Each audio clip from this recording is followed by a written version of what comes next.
Salam damai, selamat malam semua.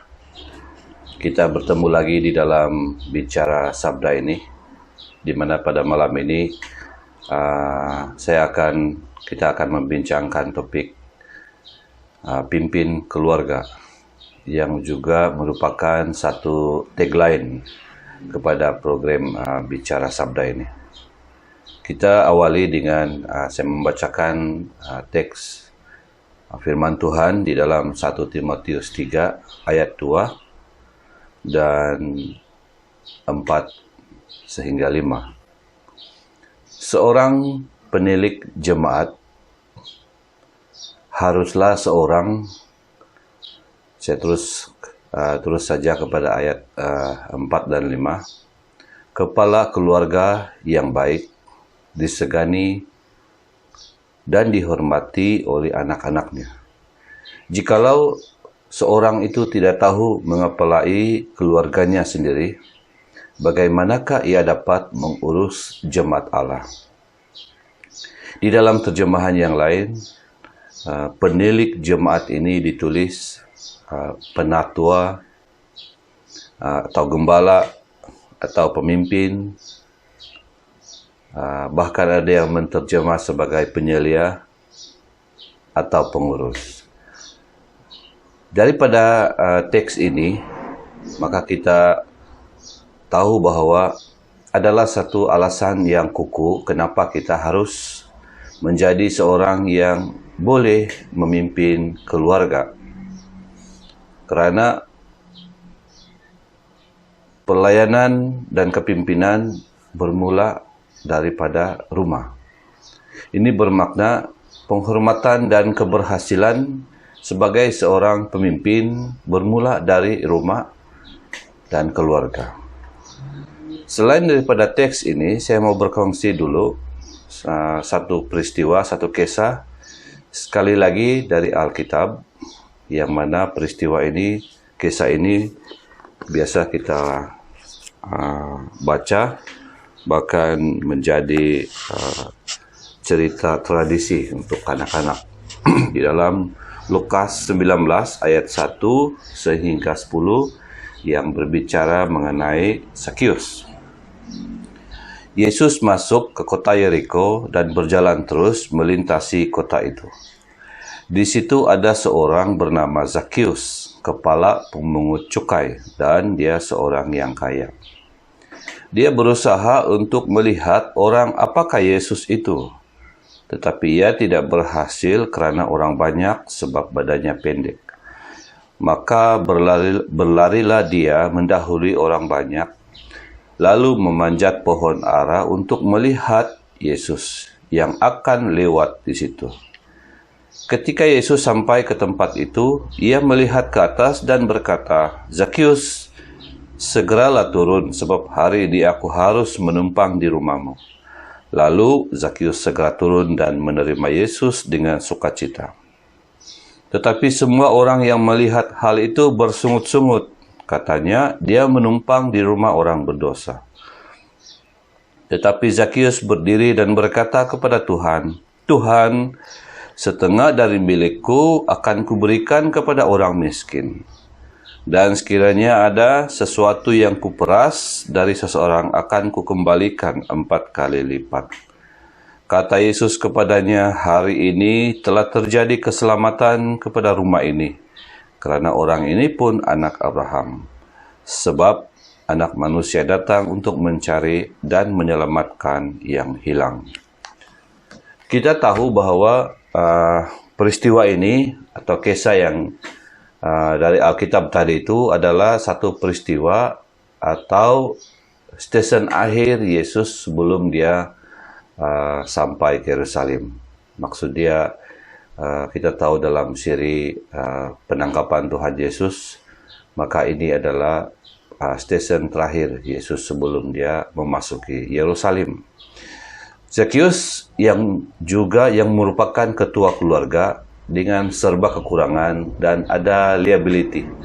Kita boleh sebut liability karena dari segi faktor fisikal dia tetap berusaha memimpin diri menemui Yesus dan Tindakannya telah menyebabkan dia dilihat berjaya memimpin keluarganya, menikmati anjakan kehidupan yang positif.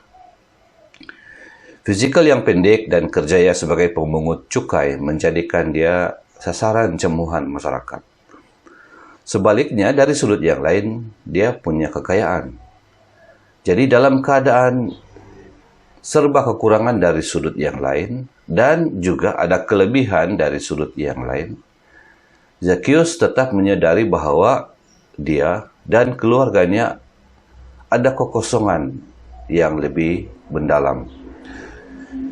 Kesadaran diri dan keinginannya untuk melihat Yesus merupakan suatu usaha pimpin diri. Hasil dari tindakannya, perkara paling besar yang dia dan keluarganya nikmati ialah apabila Yesus mengisytiharkan bahwa hari ini keselamatan telah terjadi dalam keluarga ini. Inilah perkara pokok yang saya dapat lihat daripada teks ini.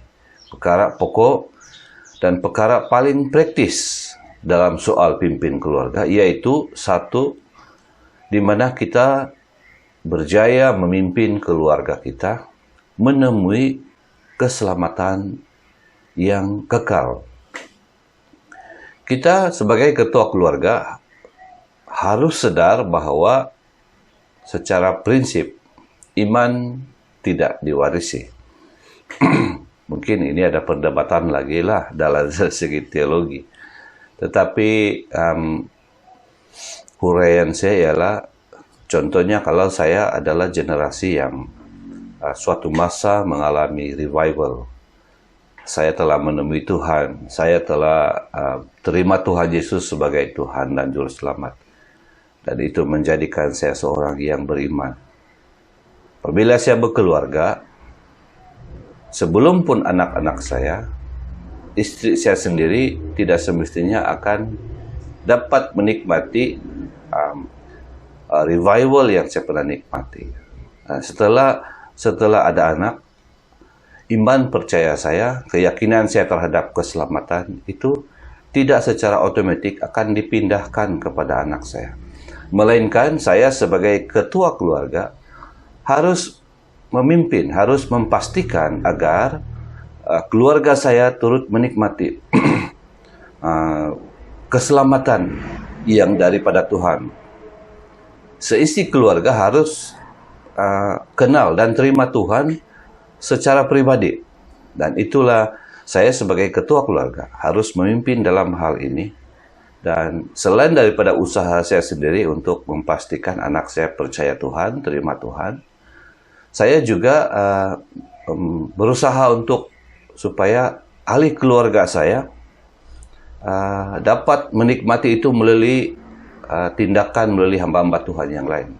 Contoh dia, saya berusaha, saya berkorban, saya setia membawa dan mendampingi anak-anak saya untuk menghadiri program-program yang di mana saya rasa bahwa dalam program itu anak-anak saya, keluarga saya akan ada ruang untuk terima Tuhan Yesus, percaya Tuhan Yesus, dan keyakinan dia terhadap keselamatan itu ada dan iman itu juga ada.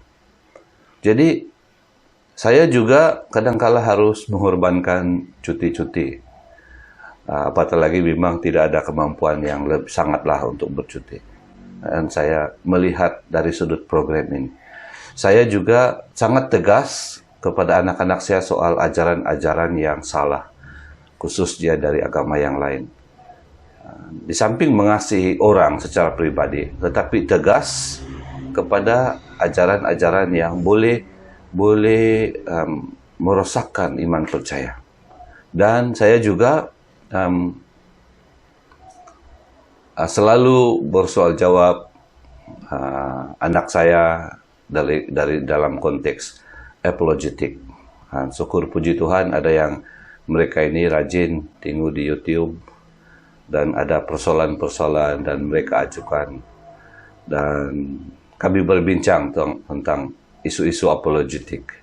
Demikian sebagai ketua keluarga. Perkara paling asas Walaupun kita mungkin ada serba kekurangan seperti Zakius. Dan mungkin di sebaliknya ada kelebihan. Tetapi sebagai ketua keluarga, kita harus pimpin keluarga kita bagi memastikan keluarga kita menemui keselamatan yang kekal.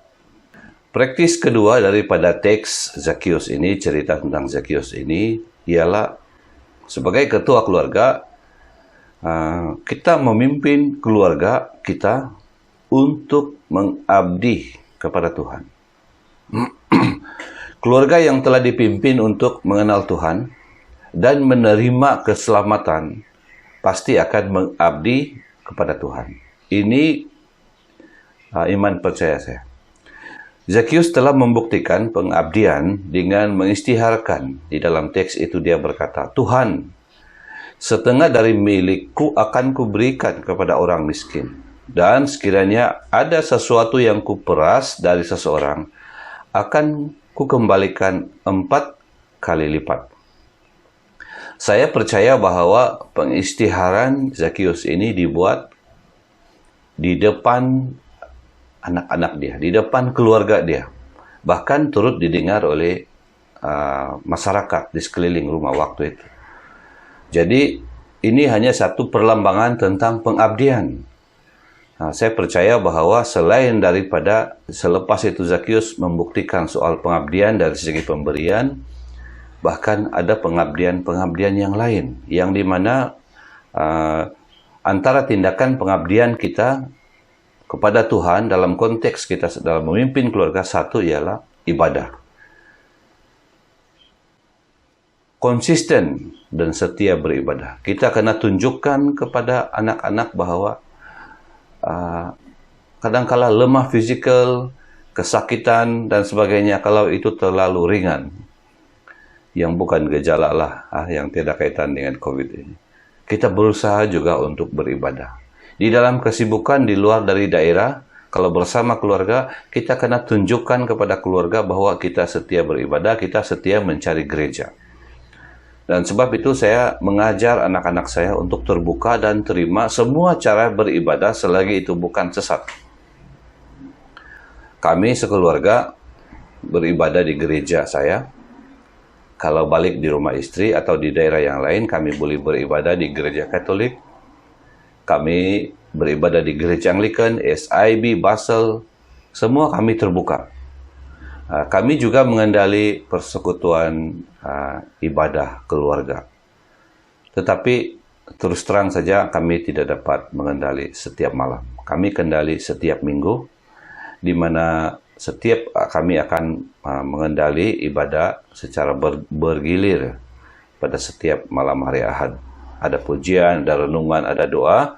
Itu dikendali oleh saya, minggu depan istri saya, minggu depan lagi anak sulung, dan demikian kami ada susunan. Mulai beberapa masa yang lalu kami telah buat ini. Kalau berjauhan, kami akan lakukan secara online. Memang secara realistik kami tidak dapat mengadakan setiap hari, kecuali doa lah. Tetapi untuk ibadah kami buat secara mingguan. Saya beri kebebasan kepada anak-anak saya untuk memilih apa pujian, renungan, dan bahkan melalui bimbingan pedoman harian dan panduan-panduan yang lain. Saya bebaskan mereka. Sekurang-kurangnya saya tahu bagaimana mereka memilih firman Tuhan yang dikongsi, lagu yang dinyanyikan. Dari sana saya boleh tahu mungkin keperluan jiwa anak-anak saya, emosi mereka. Selain daripada ibadah, pengabdian keluarga ini juga kita boleh buat melalui pelayanan. Dan saya sendiri mendorong anak-anak saya untuk terlibat dalam pelayanan. Tetapi kita sadar bahwa pelayanan berbicara soal panggilan, soal karunia. Tetapi saya ketepikan hal itu di mana saya melihat ada kekuatan anak saya. Contohnya kalau yang bermusik, saya bimbing mereka, saya galakan, dan saya mendampingi mereka. Ada juga anak saya yang kurang, saya tengok kemampuan, atau kita mungkin panggil dia karunia. Tetapi saya berkata kepada dia, tidak ada masalah. Kamu kalau tidak ada rasa kemampuan pelayanan di dalam musik atau menyanyi dan sebagainya, mungkin Tuhan akan memanggil. Tuhan mungkin akan memanggil kamu dalam pelayanan memberi. Mungkin Tuhan akan memanggil kamu dalam menjadi penterjemah kepada pengkhotbah dari luar negeri. Jadi itu antara dorongan saya. Saya juga akan membawa keluarga saya dalam pelayanan saya sendiri. Bukan saya di bandar, tepi bandar, bahkan di kampung, di hulu. Kami kadang-kala naik perahu, tidur di tempat-tempat, tidur di kereta, makan tidak teratur. Semua ini hanya cara saya untuk supaya mereka melihat sendiri pelayanan, mendedahkan mereka dengan pelayanan, supaya suatu masa nanti mereka tahu bagaimana situasi pelayanan ini. Begitu juga dengan soal pengabdian dari segi pemberian. Kita harus memimpin keluarga kita agar setia memberi. Jumlah adalah perkara yang kedua. Bagi saya ialah setia. Nah, kami sekeluarga ini kalau soal dalam memberi, kelihatannya seperti ada akaun masing-masing. Oleh karena anak saya juga ada keuangan sendiri. Maksud dia, kami beri dia secara pukal bulanan. Dan di sanalah bagaimana dia adjust keuangan dia, penggunaan dia di sekolah. Dan setiap kali kami beribadah, masing-masing karena memberi persembahan mengikut dari hati dia. Saya tidak akan beri lagi duit saya untuk anak saya gunakan sebagai persembahan pada mingguan. Itu. Mereka juga harus diajar sesekali berkorban. Maksud dia kalau gereja ada korban syukur, selain saya dan istri saya, anak-anak saya juga kami libatkan berkorban syukur. Dari uang mereka sendiri. Kadang-kala mereka korbankan dari tabung uang siling mereka. Mereka sudah merancang, mereka sudah mengumpul uang berbulan-bulan, kadang-kala setengah bulan untuk tabung. Dan mereka bila mau dekat sudah untuk buka tabung, mereka mulai happy. Karena mereka sudah merancang membeli sesuatu. Tetapi apabila saya katakan uang dari tabung ini harus dikorbankan untuk pelayanan ini, mereka ialah memang manusia biasa akan rasa sedih, tetapi di ujungnya mereka gembira, mereka sukacita memberi uang mereka itu kepada Tuhan. Selain daripada praktis-praktis yang saya kongsi tadi berdasarkan teks daripada Lukas, saya juga mau berkongsi praktis-praktis lain dalam konteks kita pimpin keluarga.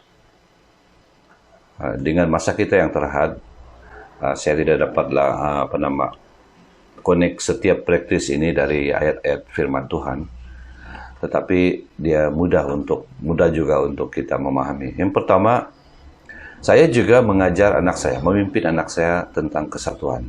Saya rasa ini yang jarang kita buat. Jarang. Itu bagi saya rasalah. Seperti yang saya sebut tadi bahwa dalam soal ibadah, saya membawa anak saya di semua gereja, hampir semua gereja. Dan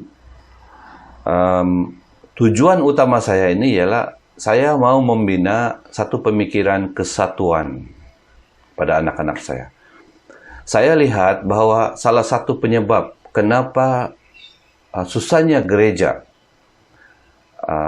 melaksanakan apa yang sebenarnya kesatuan. Karena saya sebagai pelayan di dalam majelis gereja-gereja Sabah sudah beberapa tahun. Dan terlibat juga dalam interdenominasi dulu waktu dalam persekutuan guru Kristen Sabah dan organisasi yang lain. Satu yang saya boleh katakan, kesatuan ini mudah diungkap. Dilaksana susah.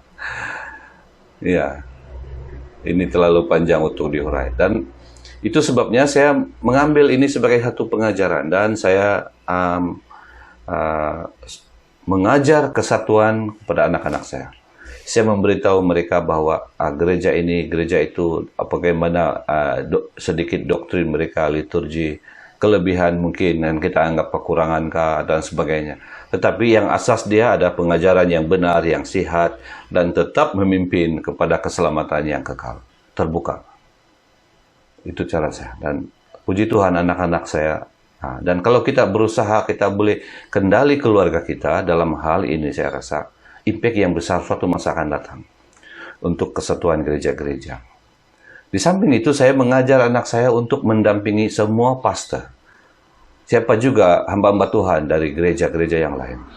Sesekali saya membawa keluarga saya, kalau kami ada kelebihan uang, makan bersama dengan beberapa hamba Tuhan. Saya sudah beberapa kali buat itu di Kota Kinabalu. Mungkin yang sedang mendengar ini, pastornya juga sebahagian yang pernah saya jemput. Kadang-kala pendeta itu terkejut. Untuk apa program ini? Saya kata tidak ada, saya hanya santai-santai saja. Jadi, saya mau anak-anak saya sebenarnya mengenali seberapa ramai hamba Tuhan dari pelbagai gereja. Hamba-hamba Tuhan ini akan mendoakan kami, dan siapa tahu anak-anak saya dalam kehidupan mereka ada keperluan dan mereka boleh menemui hamba-hamba Tuhan ini. Sebab saya tidak mampu dalam semua aspek. Saya sadar kemampuan saya terhad, dan mereka perlu hamba-hamba Tuhan. Dan kadangkala mereka ada akhirnya dari program saya ini, mereka ada favorite lah. Saya suka pastor ini, saya suka yang ini. Jadi ini sebenarnya satu cara saya untuk melihat, meninjau karakter anak-anak saya juga. Kita tahu juga sebagai ketua keluarga, kita kena belajar untuk memimpin mereka, saling menghargai. Dan dalam konteks praktis saya, kami menghargai anak-anak kami seberapa yang mampu. Antaranya sambutan hari jadi, birthday anak saya kami, setiap kali anak kami menyambut hari jadi, yang menyambut itu kami akan bagi special hari lah. Antaranya anak yang lain, saya ada 3 orang anak, dan kalau yang satu sambut hari jadi, kedua yang lain kami akan hantar ke rumah mentua saya, dan yang satu kami akan spend masa 1 hari 1 malam dengan anak ini, bersama berjalan saja di mana, makan apa saja, dan dia sangat spesial lah pada hari itu. Kami juga menghargai setiap pencapaian. Tidak semestinya kalau akademik nomor 1, nomor 2. Kamu akan terkejut, anak saya dapat nomor 7 ke nomor 8. Kami buat makan malam juga. Kami hargai. Anak saya dapat nomor 1 ke dalam beberapa pertandingan level, apapun kami sambut. Tapi kalau dia tidak dapat sagu hati saja pun kami juga sambut. Kami menghargai setiap usaha dan pencapaian anak-anak kami. Dan kami ajar mereka untuk saling menghargai. Nah, dari segi intelek, kita tahu bahwa anak kita ada kekuatan dan kelebihan dan kelemahan dalam intelek dan akademik mereka. Kita sebagai ibu bapa memang mau yang terbaik. Tetapi bagi saya tahu keterbatasan anak-anak saya.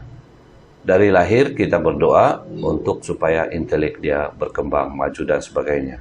Tetapi mungkin dari segi serba kekurangan yang lain, kelemahan kami sebagai ibu bapa, maka kalau pencapaian intelek itu akademik sederhana, kami tetap berusaha untuk membantu memimpin dia, menggariskan hala tuju, dan berusaha untuk membantu dia untuk mencapai sasaran-sasaran dalam hidup.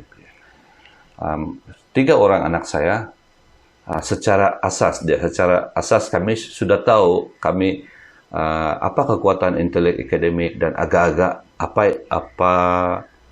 apa nama cita-cita dia, dan dia akan jadi apa. Kami secara asas kami ada bayangan dia, dan dari sini kami boleh membantu dia menanam keyakinan dan sikap positif bahwa kejayaan dalam hidup itu adalah satu yang subjektif, dan paling asas apapun kejayaan kami tanamkan bahwa mengabdi kepada Tuhan itu adalah yang paling utama. Jadi anak saya yang bungsu ini ada impian dia, contoh dia saja, dia mau kumpul duit dan mau tengok live, mau pergi Liverpool, mau tengok.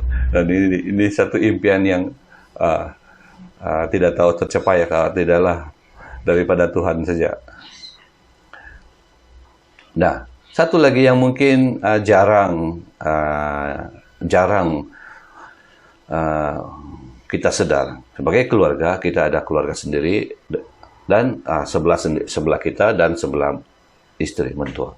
Jadi apabila ada anak-anak, dari kecil saya sudah sadar ini, walaupun dianggap terpencil, tapi bagi saya ada keperluan untuk diberi perhatian, yaitu bagaimana kita pimpin keluarga dalam pembesaran anak itu, mereka membesar dengan pengenalan dan pertumbuhan yang seimbang dalam dua keluarga, keluarga lelaki dan keluarga ibu. Mereka bukan saja harus rapat dengan keluarga di satu pihak, malah kedua-dua pihak. Karena sekiranya sesuatu berlaku dalam hidup kita, maka kekeluargaan, tali kekeluargaan tidak akan putus. Malah mungkin kalau dia rapat dengan kedua pihak, kalau yang satu pihak ada kelebihan, dia dapat satu juga manfaat. Kelebihan ini tidak semestinya material. Dan mungkin karena dia rapat juga dengan keluarga yang sebelah, maka hal-hal yang positif daripada keluarga yang itu juga dia akan dapat manfaat. Dan itu akan dinikmati oleh anak-anak kita. Saya mau mengakhiri perkongsian malam ini dengan membaca teks firman Tuhan di Yosua 24 ayat 14 hingga 15 yang berbunyi demikian. Oleh sebab itu takutlah akan Tuhan dan beribadahlah kepadanya dengan tulus ikhlas dan setia. Jauhkanlah Allah yang kepadanya nenek moyangmu telah beribadah di seberang sungai Efrat dan di Mesir, dan beribadahlah kepada Tuhan. Tetapi jika kamu anggap tidak baik untuk beribadah kepada Tuhan, pilihlah pada hari ini kepada kamu siapa akan beribadah. Allah yang kepadanya nenek moyangmu beribadah di seberang sungai Efrat, atau Allah orang Amorih yang negerinya kamu diami ini. Tetapi aku dan seisi rumahku, kami akan beribadah kepada Tuhan. Kita tahu bahwa teks ini merupakan pidato perpisahan Yosua. Diungkapkan pada saat bangsa Israel sedang menikmati musim yang cemerlang, di mana boleh dikatakan penguasaan mutlak terhadap tanah perjanjian, tanah mereka. Pada masa yang sama pula, pada waktu itu Yosua sedang meniti usia yang tua, bahkan dikatakan sangat uzur. Dalam situasi ini, Yosua tampil dengan penegasan tentang konsistensi dalam beribadah, dan Yosua mengaitkan komitmen dalam ibadah bermula dari keluarga. Dia dengan penuh yakin mengatakan bahwa walau apapun, dia dan keluarganya tetap beribadah kepada Tuhan yang benar. Nah, dalam ayat 31 ini, orang Israel beribadah kepada Tuhan sepanjang zaman Yosua dan sepanjang zaman para tua-tua yang hidup lebih lama daripada Yosua, dan yang mengenal segenap perbuatan yang dilakukan Tuhan bagi orang Israel. Pimpin keluarga menjamin satu kesinambungan generasi yang utuh di hadapan Tuhan, dan itu dapat dibuktikan daripada ayat itu. Tetapi setelah Yosua wafat, kita tahu, dan masuk ke zaman para hakim, bangsa Israel masuk ke zaman para hakim-hakim. Bangsa Israel kembali jatuh di dalam dosa. Ini karena mereka tidak lagi melaksanakan dasar yang Yosua tetapkan, yaitu beribadah kepada Tuhan bermula dari unit keluarga. Jadi dalam pengakhiran ini, saya kembali kepada teks cerita Zakheus, dan saya rasa di sanalah kesimpulan saya bahwa pimpin keluarga adalah dalam dua dasar yang utama.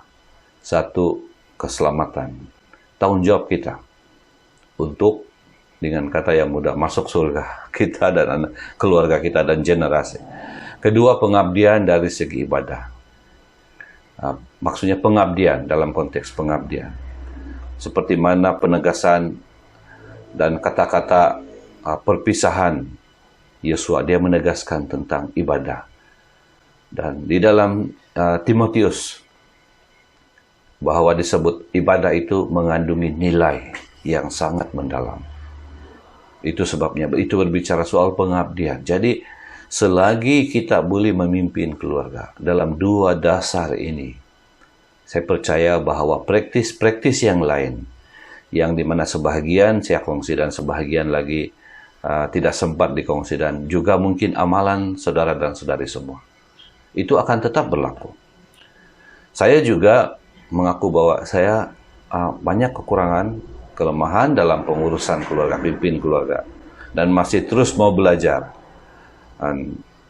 Tapi satu yang saya yakini bahwa kadangkala hasil dari kejayaan kita untuk Soal memimpin keluarga bukan sekadar dari segi luaran, maksudnya sesuatu yang kita boleh nilai sendiri sebagai ketua keluarga, tetapi berdasarkan sesuatu yang orang lain rasa diberkati dan nikmati dari keluarga kita. Bila orang lain datang dan berkata, dia diberkati karena ini, keluarga kita. Dia diberkati karena keluarga kita begini. Dia rasa menikmati sesuatu dari keluarga kita. Dia diberkati karena anak kita begini. Itu sesuatu yang adalah sesuatu antara hasil awal di dalam kejayaan kita memimpin keluarga. Semoga kita bermula dari minggu yang lalu. Tajuk dia pimpin diri. Dan kepada malam ini pimpin keluarga. Dari tagline bicara sabda ini, kita akan menjadi pemimpin yang berhasil. Puji Tuhan. Terima kasih.